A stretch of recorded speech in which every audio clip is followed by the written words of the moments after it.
Hello, welcome to the Wednesday instalment of Tools and Techniques, where we cover a topic and then we also cover up some tools, techniques, hints and tips that may assist you in dealing and tackling this topic. And today it's all about how to manage emotions while avoiding feeling overwhelmed. For those of you that don't know me, I am Tanya. I'm 52 years old. I live on the east coast of Scotland, and I have recently pivoted my career from being a qualified accountant working within the financial services sector and now being a certified coach and hypnotherapist with my online coaching and therapy business. So as part of this channel, on a Wednesday, we focus on the tools and the techniques, and what we're going to do is just use a little bit of my personal development journey and the work that I'm currently doing to then provide the kind of the tools, the techniques, the awareness that you need to have if you also are doing similar work or you want to do similar work. Until the point that we've actually got suggestions at within the comments, until you tell me what you want to specifically gain more insight, I'm going to be focusing on my own journey. So in the past week and a half, I've been starting to do a little bit more of the inner child work and looking at some codependency patterns and behaviors that I've had. And part of it is triggered from reading that I'm actually doing, and part of it is because of the kind of interaction that I'm having with people within my kind of environment that's maybe triggering certain thoughts and feelings, and then it's about becoming aware of those thoughts and feelings, acknowledge and articulate them, and then by doing so diffuse any emotion, but at the same time don't then just sort of like let it go unless you're genuinely able to let it go. It's about understanding, well, what triggered that thought, that feeling? Was it something from my past, or is it just a pattern, a behavior that I've just kept on repeating and I've never delved into any more detail? So in order to do this work, I create a safe space where I've got time set aside to be able to devote to this work, because if you're needing to work with clients or you're interacting with family members, you can't just sort of like, oh, I'll just do half an hour of inner child work and do some reading and do some self-reflecting and off I can go. You need to have like bespoke time set aside, whether you do it first thing in the morning, at midday, or later on in the evening, but you've got carved enough time either side where you're not going to be distracted, that if emotions do come to the surface, that you're giving yourself the kindness, the permission, the compassion to not judge and to just feel the feeling until it no longer needs to be felt. Or if the feeling is just too painful, it's about trying to figure out what can you do to either reframe it, or how can you let it go without creating that overwhelm or that additional suffering? So human beings, we've got an innate tendency to avoid any pain and suffering and to seek pleasure. And in order for us to do that, sometimes if the feelings that we're feeling are too painful, then we try to avoid or suppress them. And that is something a pattern of behavior that I've done over my lifetime, because I wasn't necessarily given the space and safety to be able to articulate my feelings in a way that I could actually understand them and then let them go, or to be able to reframe them and challenge them that they weren't valid. So this whole concept of doing inner work is starting from the premise of it's not judging, it's just becoming aware, acknowledging and accepting, and then articulating to diffuse the emotion. But at the same time, it's about not judging others, because all of us are doing the very best that we can. Not everyone has got the tools, techniques, knowledge, or even desire and curiosity to understand more. And this whole field of psychology, psychoanalysis, personal development and understanding us as human beings and how our thoughts, our emotions, and our physical interactions with the outside world and with our inner world actually work is massive. So we will sort of tackle certain aspects of it as we sort of progress through this channel. But for the inner work that I was actually doing, I was doing some reading. And then I was also feeling a little bit of trigger. And this is where it was like, okay, as an adult, I can rationalize because I have got full awareness of my, well, I am becoming more self-aware. So I've got awareness of my thoughts, my feelings, how am I feeling it in my body? And is it something that I'm over exaggerating? Is it something that genuinely needs to be felt and diffused? Or is it something that has just been an old pattern of behavior that I kept on doing, but it's no longer serving me, and I need to challenge that in order to reframe it or to let it go? So going back to my child, like for any child, once you're born into this human experience and you come into this body, you need to feel love, connected, and safe. That is the 3 fundamental needs that a baby has.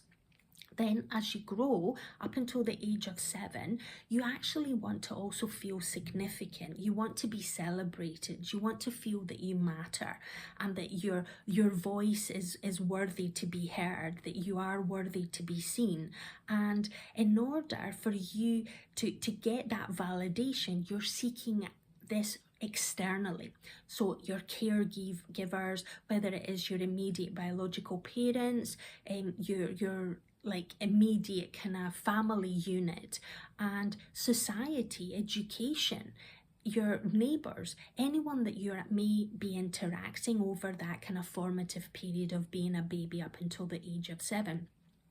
And with those interactions, you're seeking external validation. You're not able to be self-aware at that point. After the ages of 7, you gain that ability to start realizing that you are separate from everyone else and you are unique in your own right, and you can actually start self-praising and taking care of your own needs. But up until that age, you're actually looking for that kind of affirmation externally. So the kind of work that I've been sort of doing has been sort of like looking back at past hurt and frustration, resentment, because as I've come to realise as an adult, I have been a people pleaser. I have been an overgiver. I've had extremely unhealthy, if I've even had any boundaries, where I would overstep. Whether if someone asked for help or didn't ask, I would always offer advice. I would always sort of give this kind of black and white view. This is right, this isn't right, this is what you should be doing.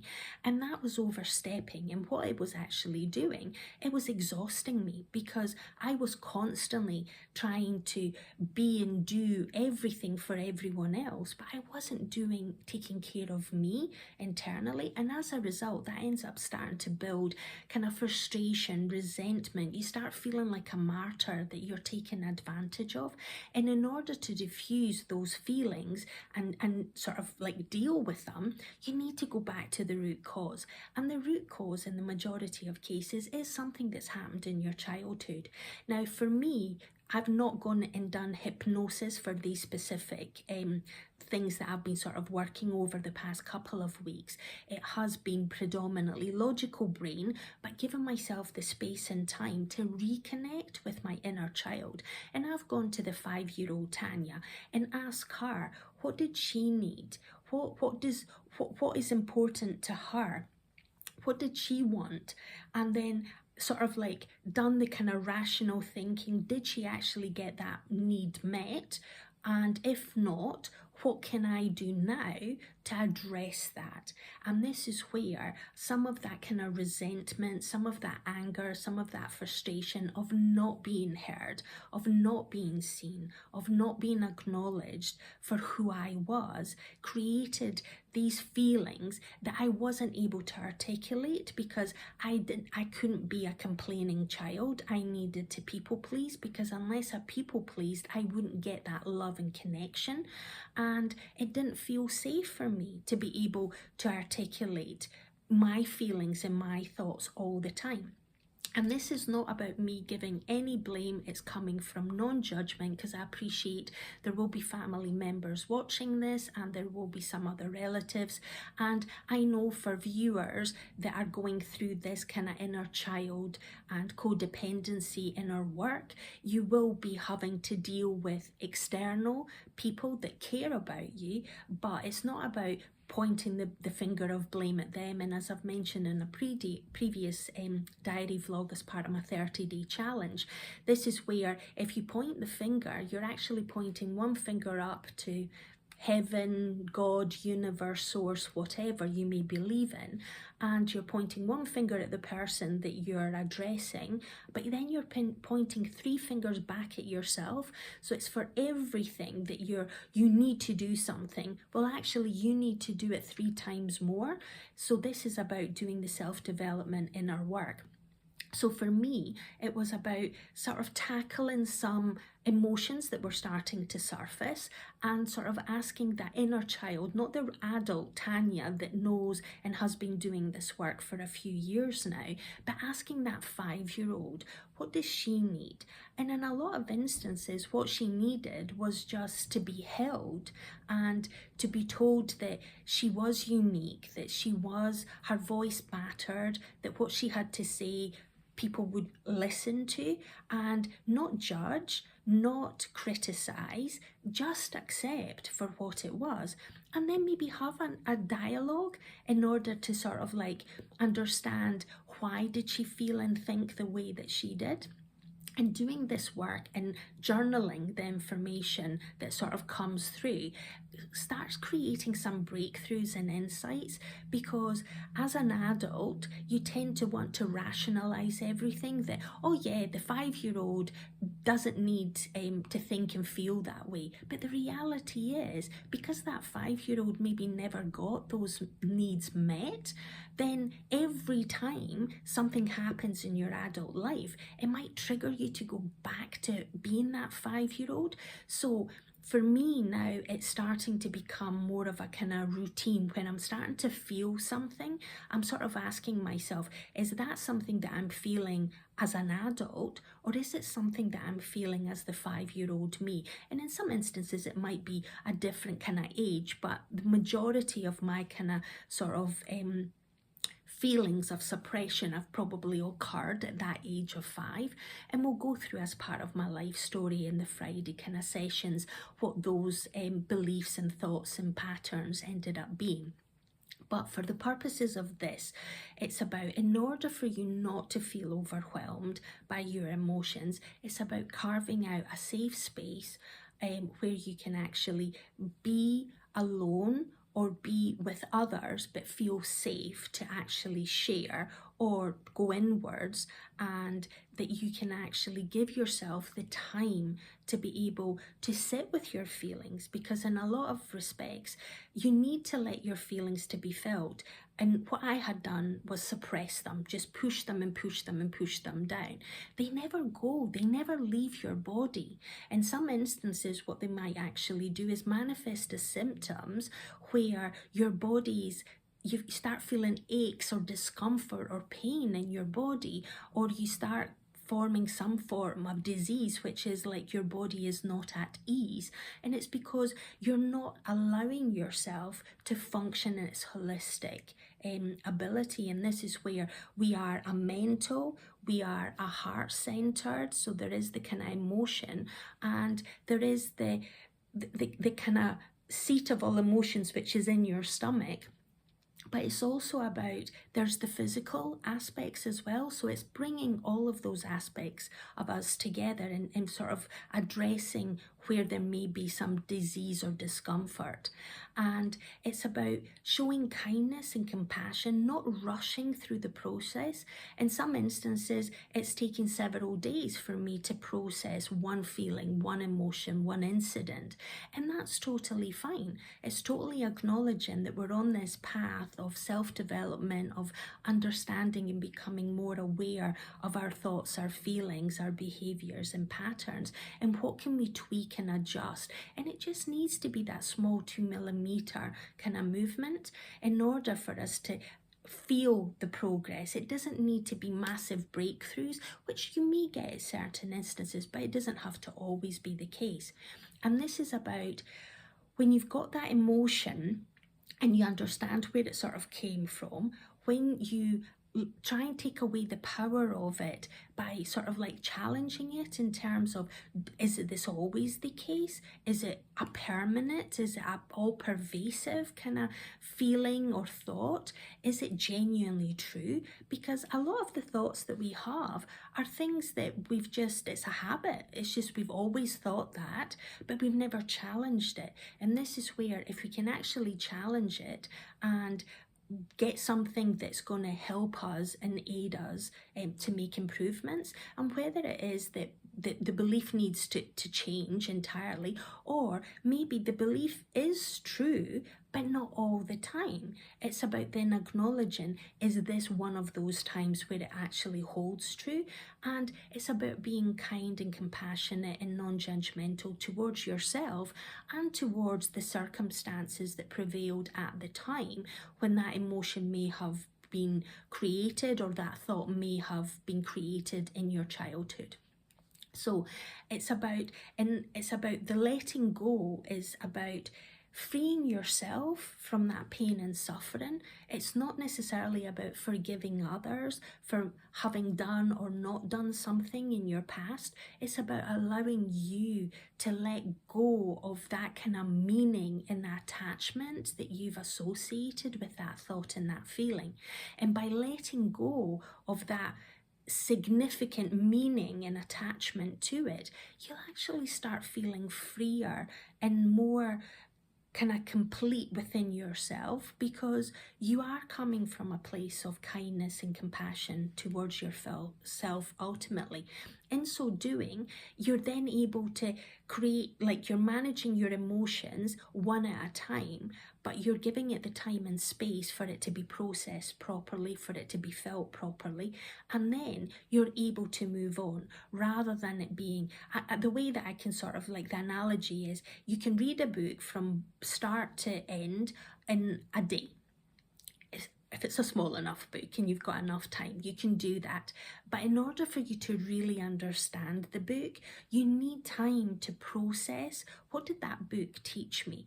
What thinking did it make me rethink? What did it challenge me? What did it make me feel? What were the key lessons that I've picked up? What are the tools and techniques that I'm going to take away and use? How am I going to incorporate that into my day-to-day life? So you can do the reading of the book, but the actually implementing of what you've learned in that book might actually take days, weeks, months, maybe even years for you to really gain the benefit of reading that book. And this is about us looking into our past and our emotions and how we felt, what we thought as a child, to then give that child the voice to be able to articulate, and by articulating, diffuse the emotion. And then by diffusing that emotion, either reframe it or let it go. And in doing so, it removes that sense of overwhelm, that I need to figure it all out straight away, and the suffering is going to be constant until I actually do. When that is very much black and white thinking. It's about the 2mm progress that we can actually make in our lives to enhance our lives on a day-to-day basis. Okay, I think I'm going to bring this to a close. I hope that within this video, even though it's probably more of a kind of and probably over-explain certain things. I might have repeated some stuff, but repetition is a way of seeing things from a different perspective and really letting it absorb from your short-term 7-second memory into your 12-minute long-term memory, and then eventually into your subconscious longer term memory, which is your automatic, and that is where we really want to store a lot of these self-development tools and techniques. So until the next one, go out and seize the day. Have the most amazing day, and always remember, in life there's choices, so choose wisely. Until next Wednesday, bye.